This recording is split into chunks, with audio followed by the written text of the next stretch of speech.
Well, everyone, the inevitable has just happened. PlayStation and Bungie finally admitted what everybody already knew. Marathon is not ready, and it will not release in 3 months. Even before the plagiarism scandal, even before the alpha test, people doubted the September release date. It just felt wrong. And not just out of reflexive hate. This game had been marred in controversy. Bungie had been marred in controversy for years and years. But now, the companies are facing reality. After endless streams of concern, they have admitted that the player's voice was, quote, strong and clear.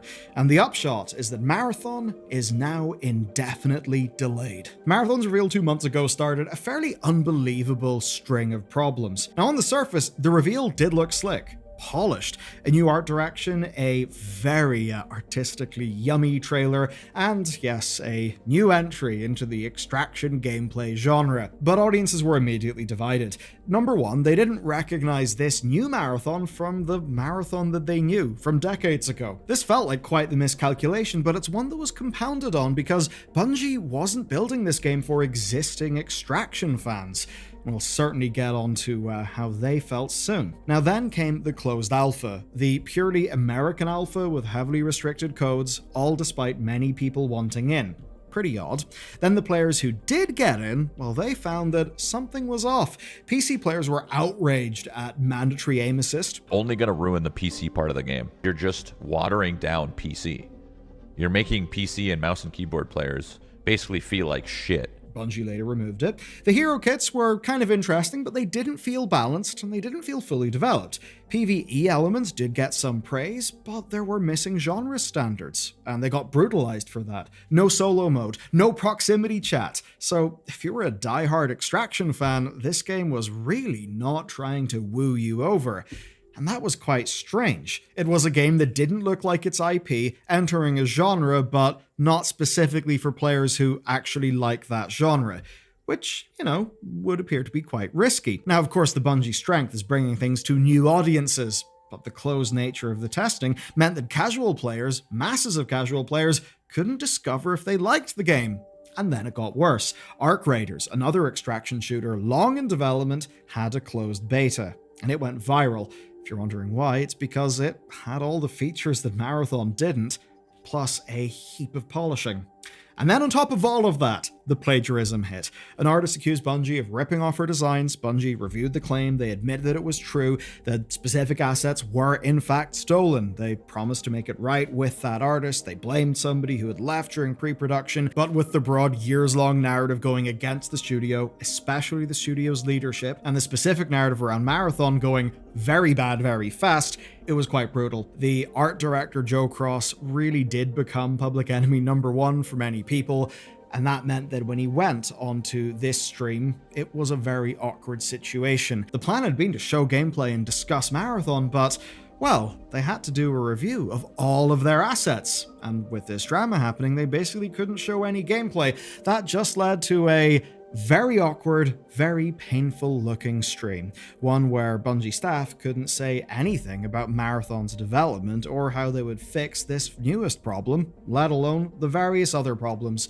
And all of this in a world where Marathon was supposed to launch in September, just months away, which was never going to happen. Nobody in the public by that stage expected that it would hit its release date, and now the inevitable has thankfully finally happened. Now that we've got the lightning summary of how we got here, let's talk about the delay. So yes, it's delayed. Bungie gave no new release date, and in this Bungie.net update, they said they won't even talk publicly until later this fall. So it essentially seems that the old release date is in fact going to be the release date of a potential release date, or perhaps the release date of a potential release window, pending, changes and stuff. And it's also when we're going to get a progress update. And as for the progress that's going on, they outlined changes for 3 core areas that are all designed to address alpha criticisms. First, upping the survival game, so they're making the PvE and PvP more challenging and more rewarding. Second, doubling down on the Marathon universe.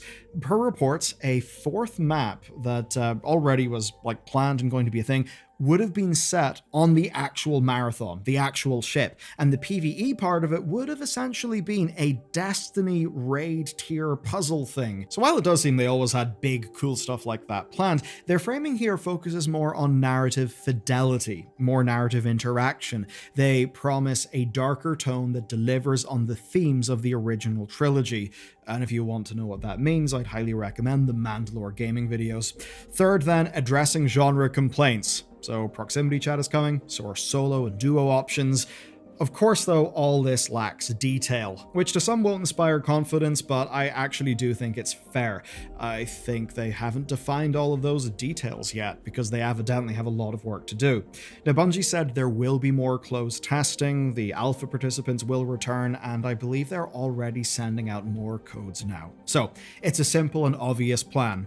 Bring new features, get feedback, then update accordingly, and all on a not particularly firm public timeline. Here's the core truth though. Most of this game will not change, right? It's too big. Too much work is already done. Pre-designed characters aren't going anywhere, neither is the presumed monetization model.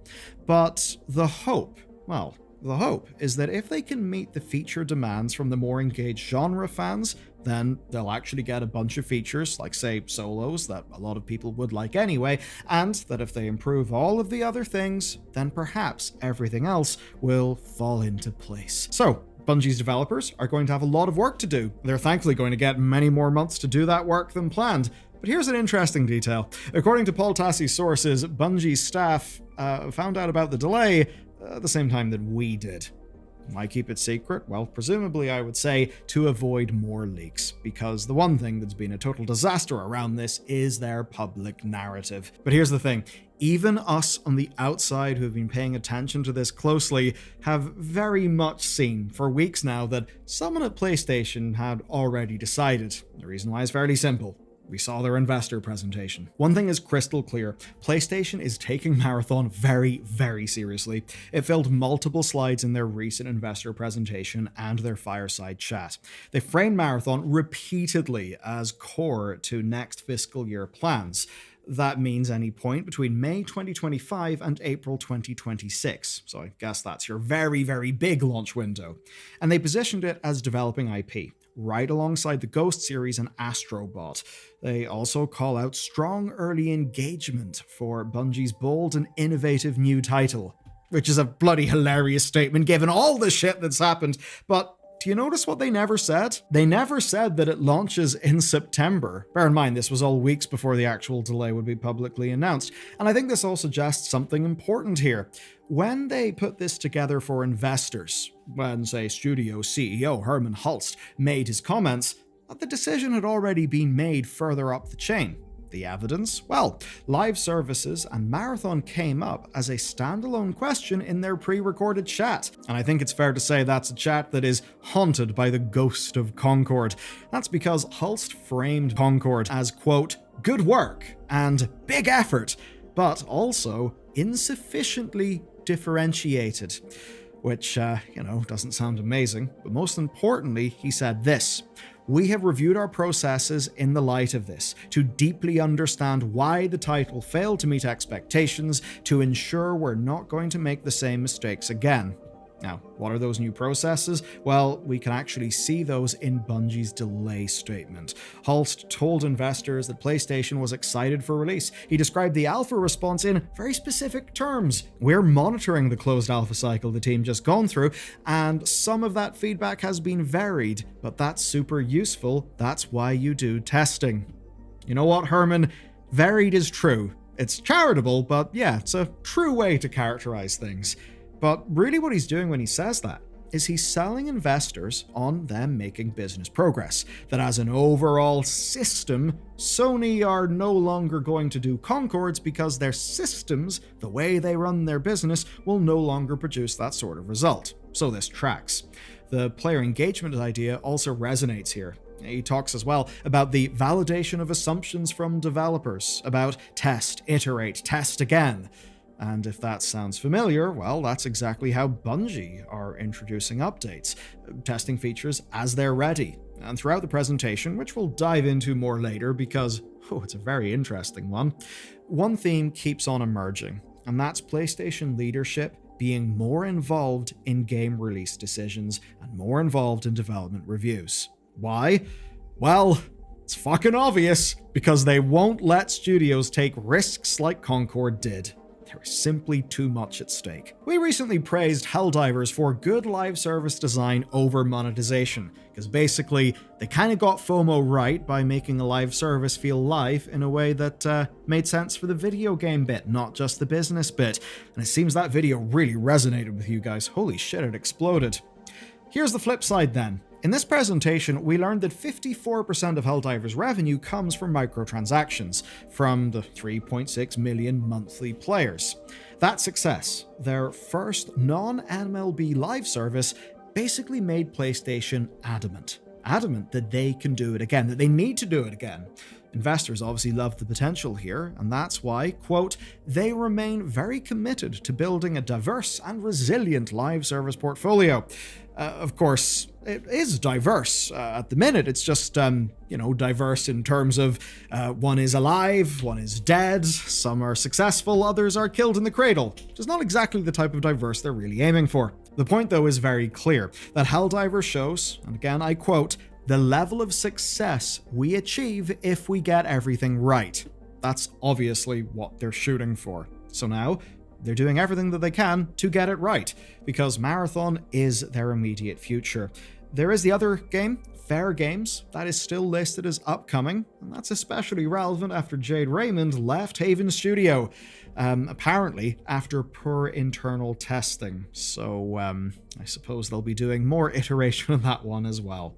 But overall, the live services will continue. Whether that's from partners like Arc System Works or doing a Marvel game, or internal teams like Bungie. Because basically, even though Concord was a big failure, there's simply too much potential for another Helldivers in their view. So here's why, to them, Marathon won't be another Concord. Let's compare. Concord was revealed, it had poor reactions, poor beta response, then it was released anyway, and obviously it completely crashed and burned. Marathon then is not Concord. It's literally playing out in a different way. Sony are taking different actions. And we do know that significant audience interest exists. Not all of it is good, but at least that region-locked alpha did appear to have a lot of people wanting keys. The thing though is, for you and me as enthusiasts, Bungie's name isn't really what it used to be.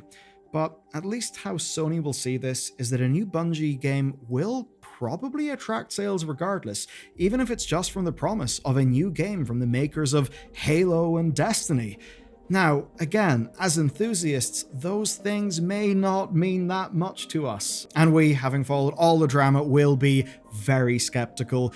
They know that they're PlayStation. They're absolutely mass market, and something like this could go big. And because they've realized what they actually can do, ensure no crazy launch failure surprise. It's not that Marathon can't be Concord. If it was going to release in September, it very much could have been. It's far more that, with a delay like this, PlayStation won't let Marathon be a Concord. 2 failures like that in a row, especially with Fair Games looking a little bit rocky, obviously that would kill confidence. They need to show to everyone that they will not let it be a Concord because they have learned. The only question is whether Bungie will deliver, or perhaps in a deeper sense, if Bungie even can deliver, given how much of a hard time that studio has had to endure. And if it does fail, I have one prediction. I predict that Herman Hulst will not say that powerful people are out to get him and are paying for negative reviews. That may seem like a random prediction, but it is in fact based on what you'll learn in this video next.